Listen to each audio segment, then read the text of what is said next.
venir. Et ces gens-là ont compris. J'en suis un de ceux-là. Et vous êtes de ceux-là aussi. Je passe maintenant le micro à M. Jacques Goulet, qui est un leader parmi un grand nombre de parents ici à Québec. Depuis des années, M. Goulet est impliqué en tant que parent catholique. Merci beaucoup. Ça fait grand plaisir d'être ici cet après-midi avec vous en si grand nombre pour appuyer une revendication qui est fondamentale, c'est-à-dire la liberté de choix. Dans une société où il n'y a plus de liberté, on vit dans un monde où tout le monde est brimé, tout le monde est écrasé, tout le monde s'écrase.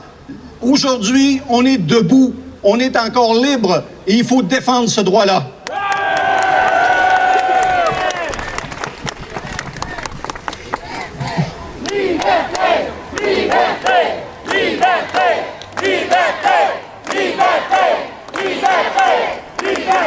Vous savez, le mouvement La Clé a commencé cet été, mais il y a eu une bougie d'allumage au mouvement La Clé. C'est le comité Action Parents. Il y en a peut-être d'entre vous qui se souviennent d'une petite conférence de presse qui a été donnée aux Ursulines, à laquelle a participé M. Gary Caldwell, Mme Jean Chevrier et aussi le cardinal Ouellet à l'époque, qui nous fournissait l'appui du côté catholique, si on veut. Donc, ça a été le début, je dirais, de la sensibilisation de la population à ce qui est en train de se passer. J'ai été précédé par un étudiant, un prédicateur, puis je suis professeur. Donc, ça va pas nécessairement en montant. J'avais une question à vous poser. Comment appelle-t-on quelqu'un qui ne sait pas d'où il vient, qui ne sait pas qui il est, et qui ne sait pas où il va? Un été! Je vais vous donner la réponse. On appelle... Oui, ça pourrait être un politicien, mais il y en a qui savent où ils vont quand même. Hein? Quand ils vont aux élections, ils savent où ils vont. On appelle ça un Alzheimer. Et c'est ce qu'on est en train de devenir au Québec. Il n'y a pas seulement les personnes âgées qui deviennent Alzheimer.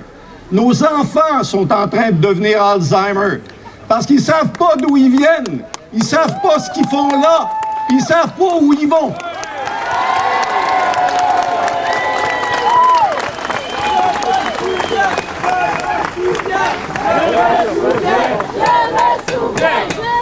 Notre identité culturelle, et peut-être certains d'entre vous avez lu un article très intéressant de Jean-François Lisée.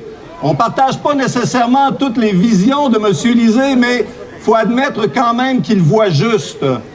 Et il donnait comme définition de notre identité culturelle, c'est un amalgame de notre histoire, de notre langue et de notre religion. C'est un amalgame, c'est pas un tissu où on peut enlever des fils. C'est-à-dire que pour défaire cet amalgame-là, il faut nous écraser, il faut nous fondre, et c'est presque impossible à séparer. Là, on est en train de vouloir nous faire fondre, de nous aplatir, mais on va réaliser que c'est impossible de défaire un amalgame.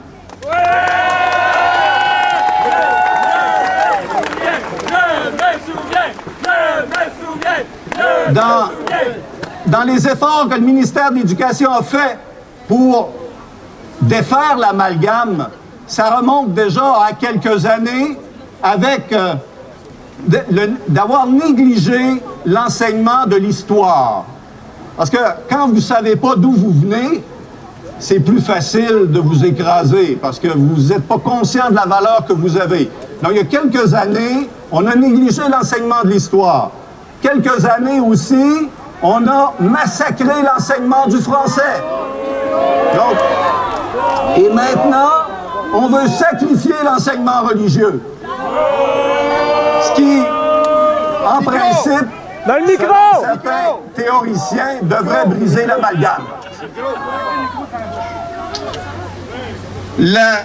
Oh, c'est vrai. Ça sort un peu mieux, effectivement.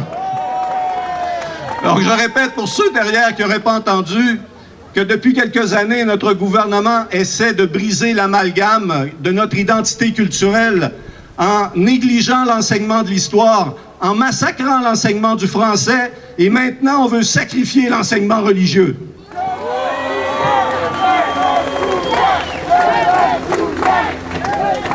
La laïcité, c'est un mot qu'on entend souvent, et je pense qu'il n'y en a pas beaucoup d'entre nous, puisqu'on vit dans une société qui est reconnue comme laïque à l'échelle nationale et internationale.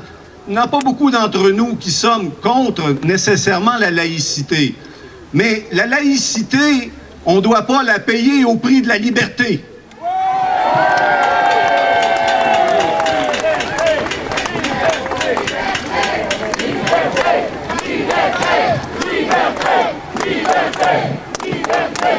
En négligeant l'enseignement de l'histoire, du français et de la religion, on espère probablement faire de nos enfants des citoyens neutres, malléables, sans saveur et sans couleur.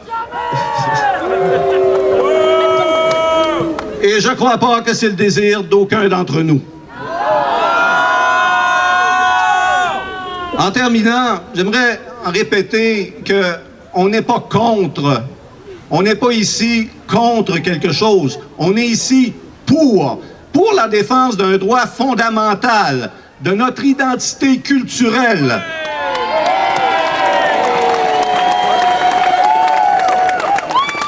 Et on pourrait dire la laïcité, oui, mais pas dans la négation de notre identité.